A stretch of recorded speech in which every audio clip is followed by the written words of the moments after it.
Hi there, Sharon Horne-Ellstrom here. Welcome to day 108 of our Be a Better You annual challenge. Today we are talking about the expression, life is a mirror, and we get out of life what we put out into the world. What we put into the world is what comes back to us. It's kind of an unspoken, underlying knowing and understanding in each of our relationships and all the different types of relationships that we put our energy into, whether it's a friendship, our family relationships, our working professional relationships, our social encounters and relationships.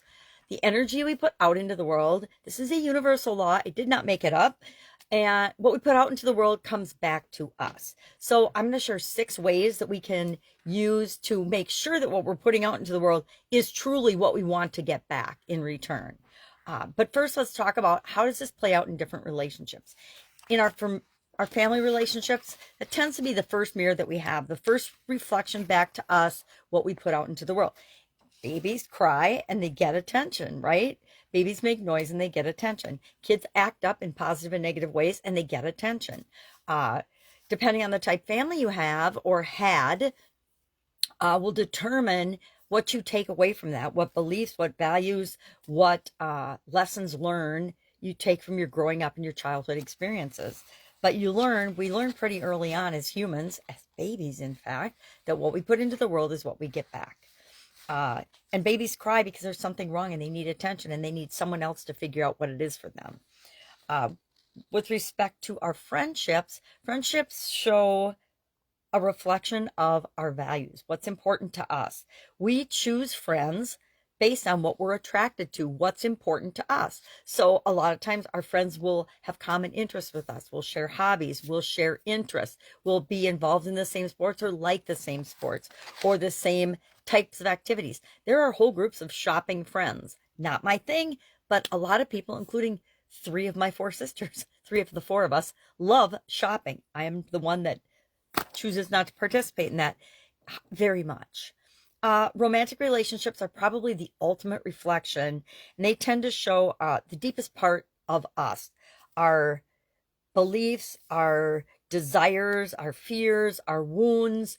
That's where our true deepest self tends to show up, is in those romantic relationships, those partnering up relationships. Professional relationships are a reflection of our work ethic and our boundaries. What will we and will we not do when it comes to boundaries for work and for the work that we do in the world? It's a reflection of what's important to us. Some people have a super duper strong work ethic and love to contribute to the world and make the world a better place. Other people just want to work enough to make enough money to do what they really want to do, right? Or to survive. So what are 6 ways that we can make sure that we're putting out into the world the energy and the level of input and value, because life is a value exchange, right? Just like life is a mirror, it's a value exchange.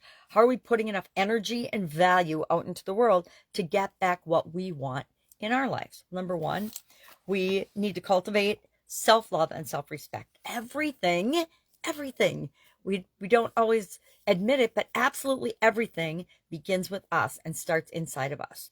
What it is we choose to learn, what we're interested in, what we choose to achieve and do and be and have in our life, it all comes from within. It starts as an idea, and then we follow up and take action on that idea, and then all of a sudden we create and we have what it is that we want in our life, because we put enough energy into learning something or enough energy into creating something that it actually shows up in our life. So we want to make sure that we have self-love and self-respect first and foremost. How do we do that? We go about being self-aware and reflecting on, hey, what is really important to me?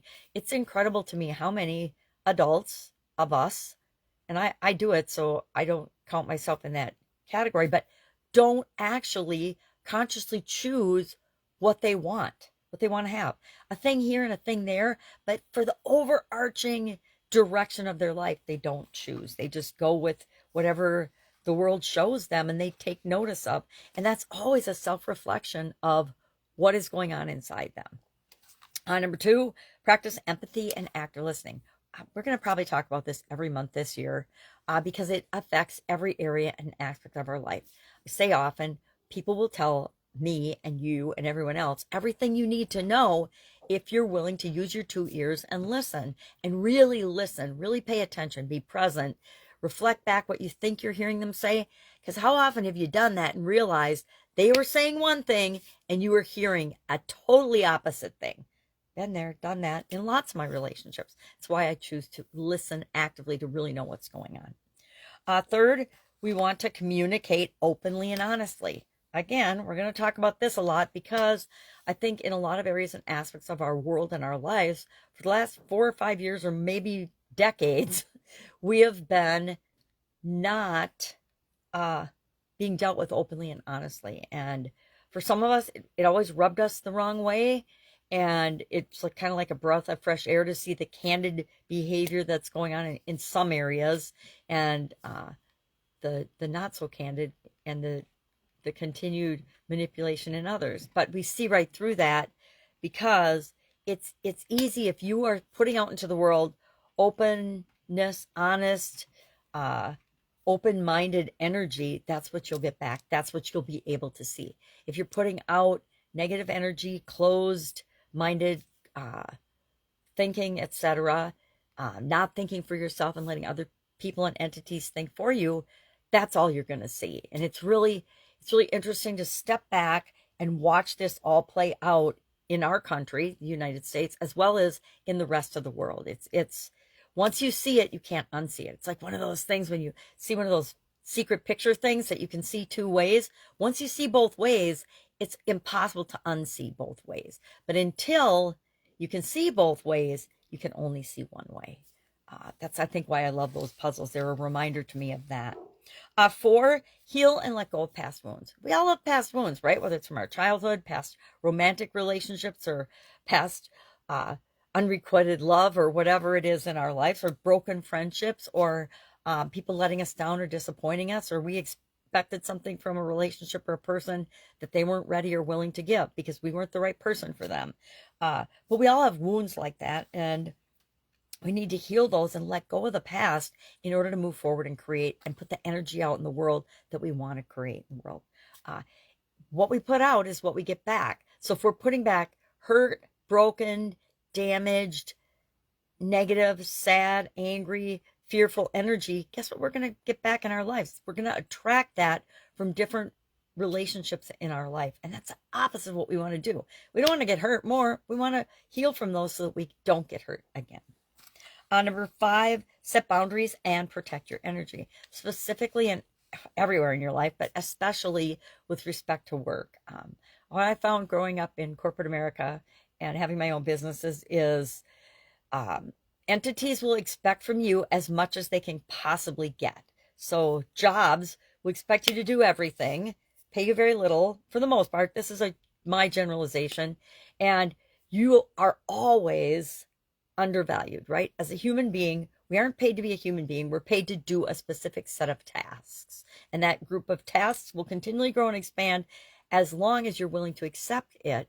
And until you set a boundary and say, I will take on that area of responsibility and that work with this level of compensation or with these caveats, because here's my boundaries. Here's what I will and will not do. I will and will not accept, for money, right? So we want to make sure that we set limits and boundaries that honor us as human beings and that meet our own needs. Didn't always do this. When I was younger, I was definitely a workaholic and run around like a chicken with my head cut off because I had 2 young children, right? And a husband and a family and a household to take care of and do, etc. So we need to set boundaries both in our personal lives as well as our professional lives.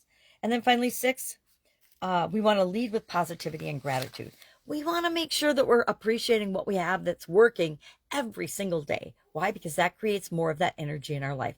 Again, what we put out into the world, whether we believe it or not, is what we get back. So here's an exercise to try today. If there is any area or aspect of your life that you're not delighted and happy with or satisfied with what's coming back to you in the world, ask yourself, what am I putting out into that? Maybe it's an area of your life, maybe your health, for example, you're totally ignoring.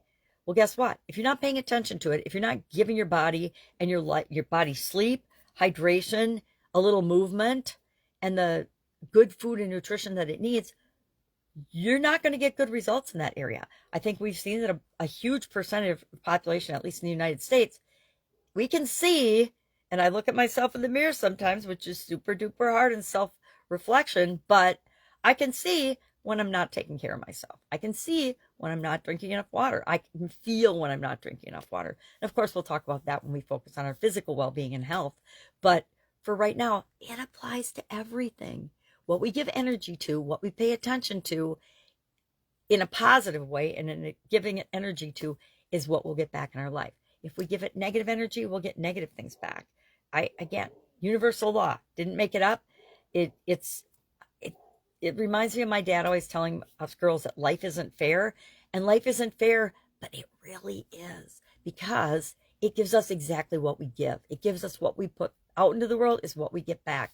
And sometimes that doesn't seem fair, and sometimes accidents and things happen that we don't understand, but somehow that energy is getting put out there. So that's why we got to be careful what we think about, what we focus on, what we appreciate, because we should only ever appreciate things we want more of in our life. All right, action item today, pick one of these things, or think about one of your relationships and run through this list of 6 things. Or think about one of your relationships and say, what am I giving to this relationship? What am I actually expecting in return? And am I giving enough to have that be a realistic expectation in this relationship? And if the answer is no, make some changes in your behavior, because guess what? We are the only one we can change in our relationships. We can't change anybody else on the planet but ourselves. All right, have an awesome day. Any questions, ask. I'll be with you tomorrow. Bye.